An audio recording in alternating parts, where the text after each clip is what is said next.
Et nous revoilà en compagnie cette fois-ci de Magoyon, un groupe de métal alternatif pas comme les autres car ils sont spécialisés dans le monster rock autour de thématiques de zombies, de fin du monde et autres réjouissances. Donc on va tout de suite commencer en leur parlant un petit peu justement de leur univers très imaginaire, très personnel. Donc qu'est-ce que vous pouvez nous dire un petit peu sur vos inspirations, car c'est vrai que vous avez un univers très créatif. J'aime bien le mot créatif parce que c'est vrai que ça part un peu dans tous les sens pour certaines personnes. L'objectif avec Magoyon, c'est simplement de raconter des histoires, sauf que ça a rapidement viré sur des histoires macabres.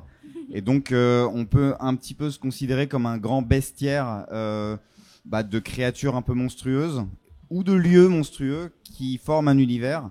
Et l'univers, c'est l'univers de notre groupe. Et en effet, on compte ça en chansons. Et c'est du métal. Voilà, c'est un oignon. Il y a plein de couches pour Magoyon.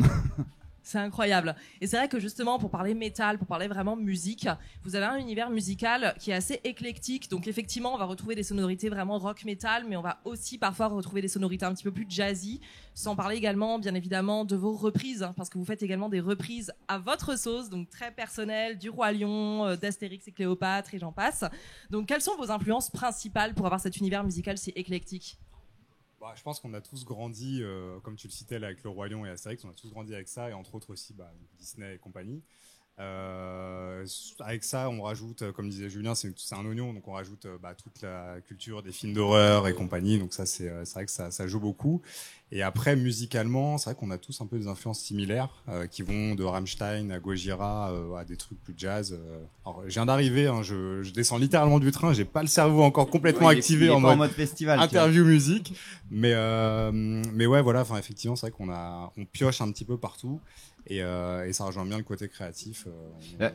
Chaque musicien a ses influences musicales, a ses références de la pop culture, parce nous on s'inspire littéralement de tout ce qui existe dans la pop culture. Et après, on mélange tout ça et on essaye de rendre des univers qui s'inspirent ou qui évoquent ou qui sont littéralement un hommage direct à l'œuvre directe ou au personnage qu'on veut mettre. Donc vraiment, ça brasse très très large. C'est d'ailleurs pour ça que c'est très difficile de nous catégoriser et que probablement que le style musical de Magoyon change à chaque chanson. Mais il y a toujours une base rock, métal, comme tu le disais, qui fige un peu et qui rend le tout cohérent. Tout à fait, oui, je comprends parfaitement. Et c'est vrai que justement, pour parler un petit peu de votre univers d'un point de vue visuel cette fois-ci, vous avez vraiment des clips qui sont totalement époustouflants. Donc d'ailleurs, on va en visionner un juste à la fin de cette interview. Et c'est vrai que vous nous immergez dans un univers proche du cinéma. Donc on est vraiment sur des courts-métrages, on est plus que sur du simple clip vidéo de groupe. Donc comment se passe l'élaboration de ces narrations en fait visuelles ? Alors tout ça, c'est vrai que on a la chance dans le groupe d'être tous issus de milieux artistiques dans nos métiers, qui nous permettent de façonner ce qu'on a en tête avec exactitude, vraiment de se dire on veut cette idée-là. De quel milieu artistique ? Alors avec Julien, on est directeur artistique, en communication visuelle. Voilà. Ça aide beaucoup. Toute l'imagerie Magoyon, c'est vrai que du logo à notre mascotte, en passant par les couvertures, alors qui sont faites aussi avec des illustrateurs Arsenic et Boule de Gomme. Qu'on salue d'ailleurs. Salue, mais avec qui on travaille de main de fer, on va dire, pour arriver à ce résultat-là. Mais on a la main mise sur tout ce qu'on fait. Ça, c'est le côté vraiment créatif, indépendant. Vito, notre guitariste lead, il est chef opérateur. Donc, il fait du cinéma, il fait de la télé, il maîtrise l'image comme personne. Et Aspic, qui est notre bassiste, mais qui est notre homme à tout faire dans le groupe, joue d'un nombre incroyable d'instruments. Ouais. Il mixe nos sons, donc on sait exactement ce qu'on fait, comme on le fait, et puis il gère toute la DA sonore du groupe. Donc on est autosuffisant. Voilà. Exactement.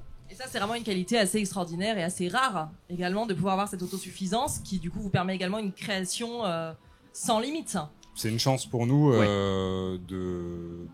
d'avoir cet aspect-là. C'est vrai qu'on l'a pas cherché. Non, mais ça s'est fait naturellement avec nos rencontres et compagnie. Et c'est vrai que ça fait extrêmement plaisir, mais on sait parce qu'on travaille aussi pour des groupes, on travaille aussi pour d'autres personnes que normalement tout ce qu'on fait pour nous, c'est des tarifs qui sont très chers, c'est de l'investissement, et donc nous on compte pas nos heures, on investit notre temps, c'est notre passion dans le groupe. Et on sait que du coup c'est une chance inouïe et qu'on peut vraiment faire ce qu'on veut. Ça va de l'image des CD ou autres, mais ça va jusqu'aux produits dérivés qu'on propose aux gens. On a arrêté de faire le simple t-shirt ou le simple décapsuleur par exemple. Chaque élément qu'on propose au public est tiré de nos chansons, a un sens particulier, peut faire objet de collection. Tout à fait. Et donc c'est voilà. Et comme on maîtrise l'impression aussi, bref, ça ouvre le champ des possibles, effectivement, et on est vraiment sur un artisanat, sur de l'art. Donc effectivement, pour vos fans, pour ceux qui vous suivent, ça permet de collectionner plus, comme vous dites, que le traditionnel CD ou t-shirt. On peut aller beaucoup plus loin. Est-ce que vous pouvez nous donner un petit exemple de ce qu'ils peuvent retrouver, notamment sur votre stand au sein du festival, parce que bien évidemment, Magoyon est présent à Echo et Merveille. Ils ont un stand au Village des Légendes, donc auprès des 150 autres exposants totalement dédiés à l'artisanat. Donc on va pouvoir les retrouver, vous pourrez les retrouver là-bas et également acquérir des œuvres de collection dont ils vont nous parler juste maintenant. Pour info, on est vraiment collé au Null Band puisque on s'est vu il y a quelques minutes, je suis aussi dans le Null Band. Donc sur le stand, on peut retrouver des t-shirts, on peut retrouver évidemment nos disques et nos vinyles, mais on a toutes sortes de goodies, on appelle ça des artefacts. Parce qu'il y a des objets imprimés. Ce matin, on avait des shops de bière, parce qu'on a une chanson qui parle d'un pub, donc on a fait la shop de bière en question. On a les sous-bocs, on a les billets de train qui font allusion à une chanson, des billets de cabaret ou autres. Et ce sont des petites pièces de collection. Tu parlais de cinéma tout à l'heure. Harry Potter, dans les produits dérivés, on a les billets du Poudlard Express ou ce genre de choses. Et bien nous, on s'est dit, mais pourquoi pas tirer aussi ce genre d'éléments de notre univers. Et donc, on a créé plein d'artefacts qui font allusion à nos chansons et qui sont designés par nos soins et donc qu'on essaye d'être le plus joli possible quand ils sont dans un cadre. C'est génial, on est presque vraiment sur du cabinet de curiosité et on dépasse le merchandising, on est sur des objets de collection, donc ça mérite vraiment qu'on aille y jeter plus qu'un œil. Et le geek est collectionneur et nous on apprécie les jolies choses, donc voilà, c'est un service qu'on rend à tout le monde, c'est pas juste un petit truc avec un logo qui soutient, ça soutient évidemment les groupes, mais on s'est dit que si on pouvait rajouter cette toute petite couche immersive et cinématographique, parce que ça va dans les clips, mais ça va dans tout ce qu'on fait, même dans la musique, il y a un fort impact visuel alors qu'il n'y a pas d'image. Donc dès qu'on crée une image, il faut qu'elle soit en accord avec ce qu'on propose en termes de musique, parce qu'à la base on est quand même un groupe de musique, donc voilà, c'est une petite alchimie qui se fait et qui se développe depuis plus d'une dizaine d'années. D'accord, non mais ça c'est vraiment incroyable. Et d'ailleurs on parlait justement du Nile Band qui vient de quitter notre plateau, et le Nile Band n'est pas du tout étranger pour Magoyon, donc ça il faut qu'on le souligne. Est-ce que vous pouvez nous parler un petit peu de ce lien qui unit vos deux groupes ? Alors à la base c'est Julien qui... Alors si on revient vraiment au tout début, Magoyon, avant que ce soit un groupe de musique, c'était des sagas audio, comme l'a été le donjon de Nullbuck, duquel a découlé le Null Band. Julien, petit à petit, en fait, en évoluant dans cette sphère de saga audio, oui, c'est comme ça qu'on appelle ça, s'est rapproché du Null Band et ainsi de suite. Et ça a commencé. Alors le rapprochement musical, ça a commencé quand on a entrepris de faire des reprises un peu plus ou moins. Il y a eu Gurdil Metal, entre autres. Et petit à petit, il y a eu l'idée de venir faire un peu ce mash-up aussi qu'on retrouve parfois sur scène quand on fait des dates communes, d'avoir Null Band et Magoyon ensemble pour interpréter des versions métal du Null Band avec tout le monde qui se mélange.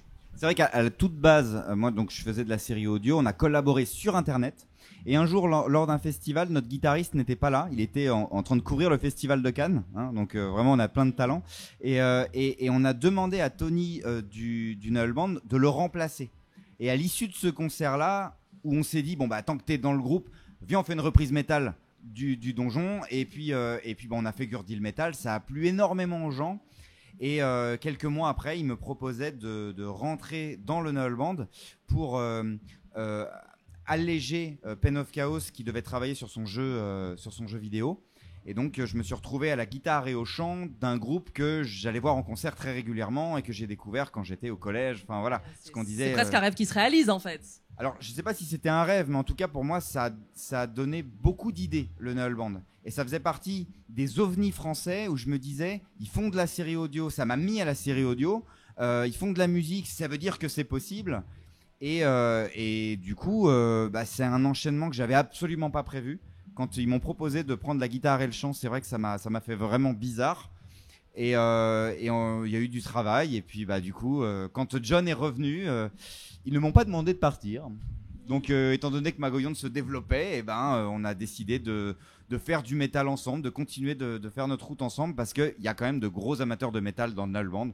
Donc, c'était bien de pouvoir allier un petit peu les deux sur certains. D'ailleurs, les premiers gros mash-up qu'on a fait, c'était en 2016 à Toulouse pour le Rock My Geek Festival. Exactement. D'accord, non, mais c'est vraiment une belle histoire. Une belle histoire qui n'est pas prête de s'arrêter du tout. Et c'est un petit peu ce qu'on pourrait dire également par rapport à votre présence à Échos et Merveilles, c'est-à-dire que c'est également une histoire qui ne date pas d'hier parce que vous y avez joué en 2019. Donc comment vous vous souvenez de cette expérience ? Déjà, on y a joué en 2016 à Rock My Geek, puis ensuite on est revenu en 2019. Je crois que pour nous, le public toulousain, c'est pas de la langue de bois, vraiment. Ouh là là, c'est pas de la langue de bois, mais je pense que ça fait partie des meilleurs publics en France. Il y a un truc qui se passe à Toulouse. C'est le sud, il fait chaud. Ouais, je sais pas. Le public est toujours fou, les concerts ont toujours été géniaux et les gens sont ouverts d'esprit. Parce que même en 2019, quand on a joué, il y a plein de gens qui nous connaissent pas. Et on les revoit après au stand, on voit qu'ils ont apprécié, qu'ils ont découvert. Et c'est ça qu'on apprécie nous aussi dans le métal, c'est que on chante en français, donc c'est pas simple. On a un univers qui est complexe avec des paroles complexes, donc c'est pas simple. Et systématiquement, ça fédère.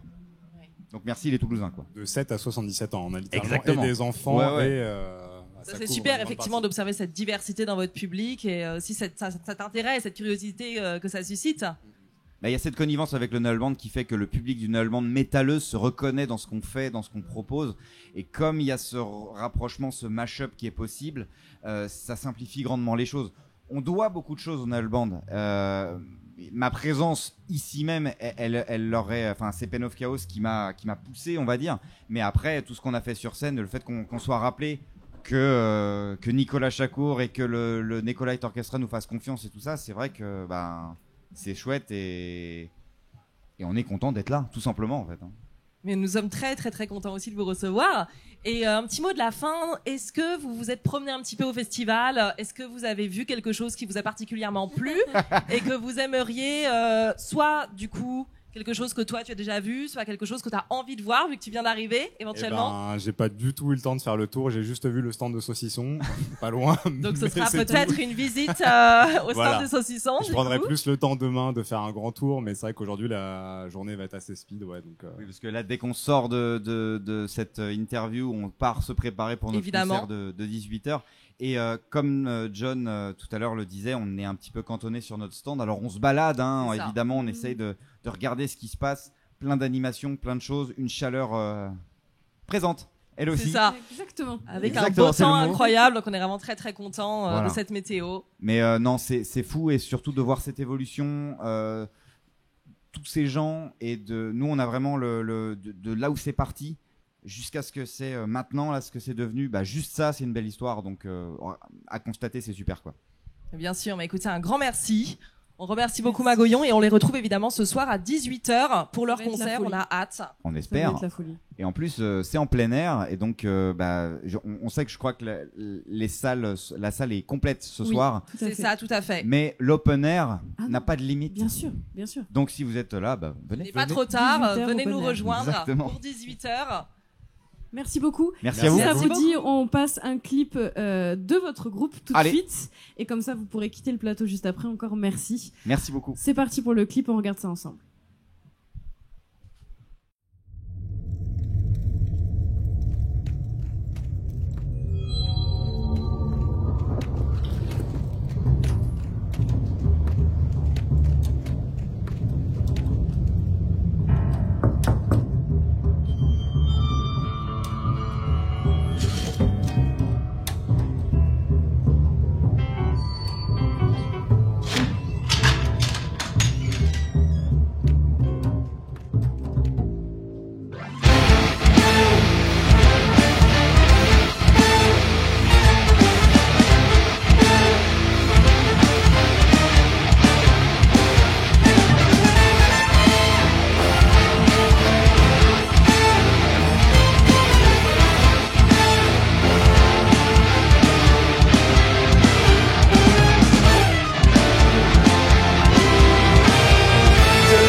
hommes qui vivent seulement des chimères. Ce lieu est un mystère, un tripot invisible, un speakeasy sous terre. À la lueur des torches, nous descendons des verres, élaborons des plans pour décharger nos revolvers. Le soulèvement des rescapés, des profondeurs de la cité, l'insurrection s'installe. Car nous sommes clandestins, nous ne voulons plus vivre dans les souterrains. Que quelqu'un nous délivre, nous sommes clandestins. Nous nous cachons pour vivre dans les souterrains des enfers. Au collier de paradise, libérons-nous du mal, gagnons la capitale, la rébellion s'installe. Vous êtes nouveaux sous terre, ici les humains vivent aux côtés de Lucifer. Vous semblez solitaire, vous êtes pourchassés, vous vivez un calvaire. Oh, mettez-vous donc à l'aise, rencontrez vos compères, et quand le bar sera vide, on fera sauter la bruyère. Le soulèvement des rescapés, des profondeurs de la cité, l'insurrection s'installe. Car nous sommes clandestins, nous ne voulons plus vivre dans les souterrains. Que quelqu'un nous délivre, nous sommes clandestins. Nous nous cachons pour vivre dans les souterrains. Au Goliath Paradise.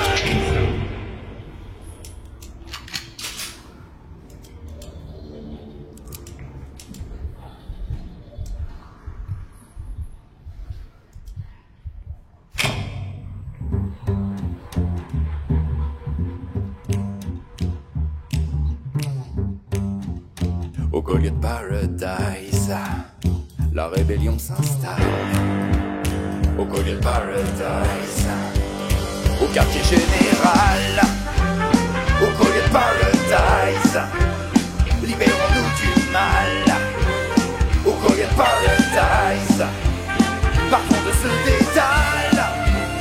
Au Goliath Paradise, gagnons la capitale.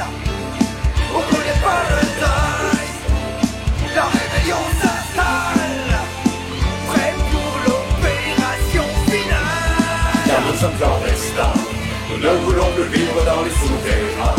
Que quelqu'un nous délivre, nous sommes clandestins. Nous nous cachons pour vivre dans les souterrains des enfers. Au Goliath Paradise, libérons-nous